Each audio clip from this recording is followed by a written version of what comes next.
দেখুন এরকম যদি চলতে থাকে তাহলে কিন্তু সামনে বহুত বড় ঝামেলা হয়ে যাবে, আমি বলে দিলাম। আপনার এসব কথায় লেজ গুটে পালানোর মতো মেয়ে আমরা না বিআই সাহেব। আপনারা এসে সাপেলে যে পা দিয়েছেন, এখন তো একটু একটু ছবল আপনাদেরকে খেতেই হবে বিআই সাহেব। শোনেন, সাপকে কিভাবে বশে আনতে হয় সেটা আমরা খুব ভালো করেই জানি। সময় হলে শান্ত কি জিনিস ঠিকই টের পাবেন। নিজের নাম শুনিয়ে আমাদেরকে ইমপ্রেস করতে চাচ্ছে নাকি ঝুমুর?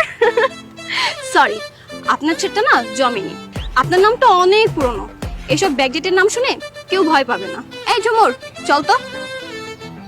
দেখছেন ভাই, দেখছেন কি ফাজিল একটা মেয়ে। হ্যাঁ, বুঝতে পেরেছি। সোজা আঙুলে ঘি উঠবে না, আঙ্গুল পাকা করতে হবে।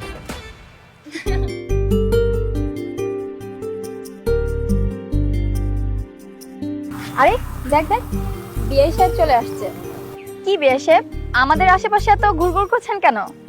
আরে ঘুরঘুর কই করলাম, হ্যাঁ আপনার